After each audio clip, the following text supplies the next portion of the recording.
Welcome back to the Eric Krown Crypto channel. Wishing you a happy start to Slice Monday morning here, as I wanted to follow up on Friday's setup that we're looking at for a short-term move to the upside. Looks like we got that in the early morning hours for right now, and a few more setups actually to come, of which plenty to get excited about in the short term, especially with a monthly closure actually looming overhead. Other than that, major shout out to Mr. Ali Al and his lovely wife, Mrs. Donna, as they took us out of our nice little hermit's shell. For the first time in a while now, having a good old time on Sunday in Dubai.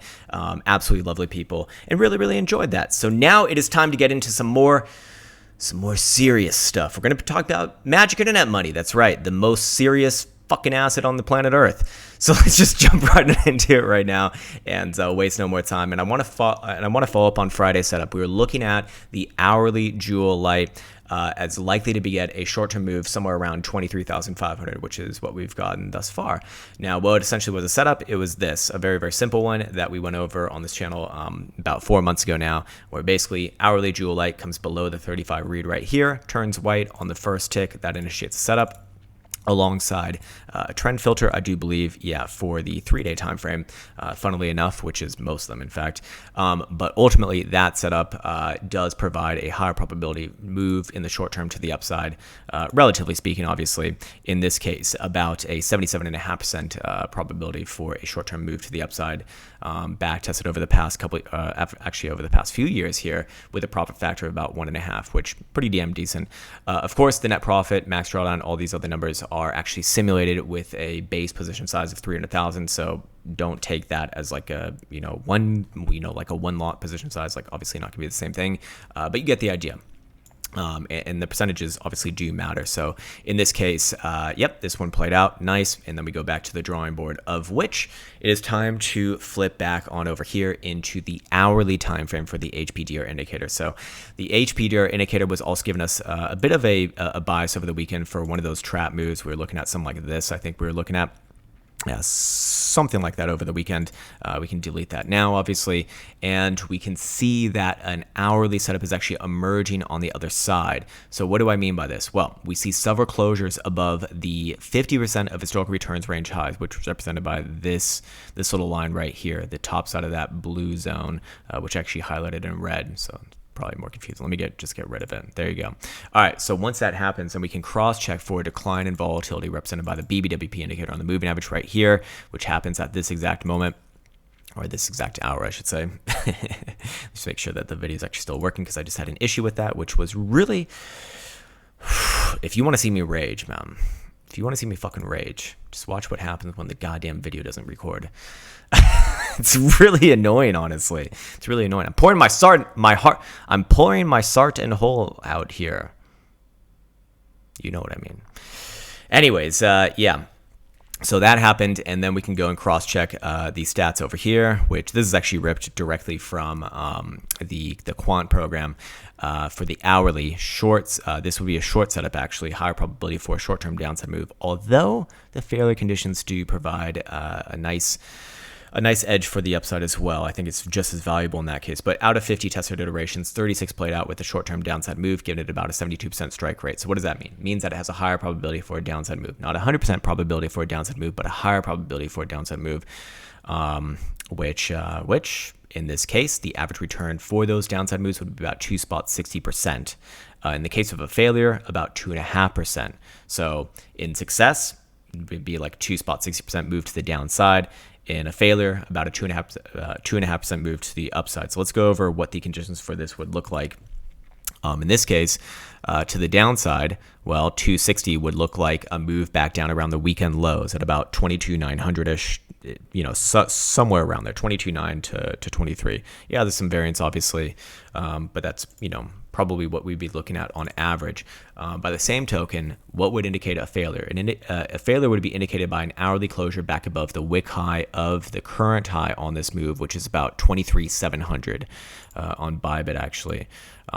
From there, 2.5% to the upside would look like Bitcoin back into the low $24,000 territory, which is actually very important. If that were to happen before in a month here, that would actually set up the monthly for probably continuation into March for some deeper $20,000 targets. Anyways, in this case, again, high probability for a return to the lows first before anything else. But this would indicate a failure over here, and the resulting things after that. Other than that, I do want to now make this analysis maybe a little bit more nuanced, a little bit more complicated. But I figure the people who are watching this channel, this sort of content at this part in the market, are not like, you get it, you get it. So fair enough. Anyways. Capable of understanding more complexities. So in this case, we're going to go to a 12-hour time frame. So all that we've spoken about thus far is just lower term time frame stuff, relevant for the next day, maybe 2 days at most. But in this case, the 12-hour time frame is actually providing a similar setup as well.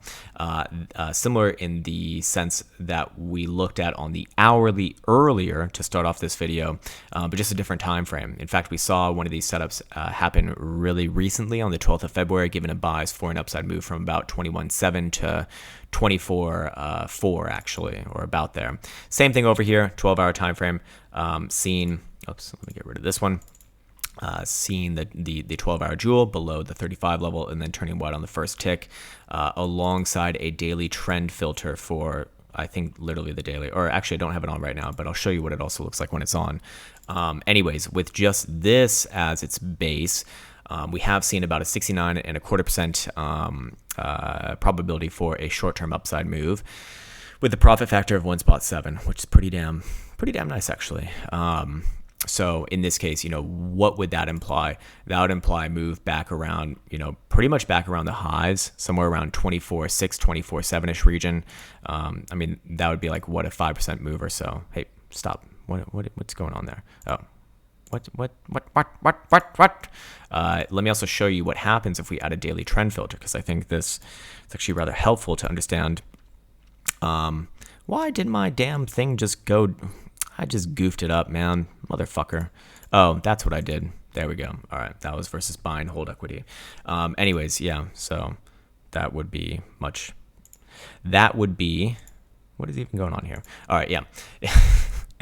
Getting confused by my own charts. So if we do add a daily trend filter, meaning that the daily trend also needs to be up, which it is as of right now, that percent profitable goes up all the way to 84.25% almost. Now the big counterpoint to this would be there's only 19 iterations tested here over the past few years, but pretty damn good nonetheless. So in this case, again, that would just be a higher probability for a short-term upside move. So very, very short-term on the hourly, probably another retest of the lows is what that would suggest. But the 12-hour, would suggest that after a retest of the lows, probably does, would have a higher probability of of an upside move here. What would indicate a failure on this one, though, more importantly, and indicate continuation down, probably below $22,000, would be a closure below about 22,700 right here, the wick lows over the weekend. If that happens, you're probably going to see, or you're very likely going to see, the daily range break. In this case, that would be 22.9, and very likely initiate a move somewhere down around here. And maybe even lower, but there will be bounce along the way, and I'd be looking for something around the lower end of that spectrum. Anyways, looking at short-term time frame, stochastic momentum, we can see that the hourly will actually turn down below 23,400 right now. This is, by the way, all in CME. Right now, CME is actually trading about $100 above that, but if you do see Bitcoin pop back down below there, yeah, probably going to retest the lows at that point. 4-hour time frame, same thing, downside pressure below 23,600. 6-hour time frame, will turn actually back down below 23,500. 12-hour time frame still heavy down below 24.5, and daily also down as long as Bitcoin's below 24.8. So, just keep those pivots in mind. That would again suggest that short term probably does test around those levels, and maybe the 12-hour fails as well. If that happens, yeah, probably looking at a return back down around February lows. Other than that, I think we'll end on this one. I won't go through the full explanation of this, but the 5-day Gaussian channel here, again, looking right around the mean band at about 20 it sounds funny when I say that. Mean band, 23,800. So as long as Bitcoin's below there, short-term pressure to the downside, or, it's not necessarily short-term pressure to the downside. It's just, do you have to entertain the possibilities of this being a major high right here, actually. That also does imply the opposite as well. If Bitcoin can actually pop back above it and close above it, which again is 20, let's just call it 23.8, very likely we see a March move to significantly new highs in the deeper 20s, 27, 28, maybe even 29. But until then, it's got another couple days to close, and obviously just tomorrow the last day of the month. I think tomorrow's the last day of the month, so we'll have a cleaner picture on that around that time. But just another thing to kind of be aware of. Anyways, other than that, I want to once again shill Bybit. They got 0% on maker fees for derivative contract orders with a link in the description below. As always, read the fine print that goes alongside of it, because it might not be as appealing to you if you do. And yeah, also, oh my god, I completely forgot to talk about this as well. Hey, stop it. Silence. Yes, we have a sale going on for the 5-year anniversary, actually, of this place, which is kind of fucking crazy. Or we don't have a sale going on yet, but we will have a sale going on in early March. So hold off on buying anything if you want to save yourself a few bucks. If you don't, that's all good too. But just thought that you should know. So yeah, other than that, as always, want to wish you the best. Take care, much love, and see you hopefully soon.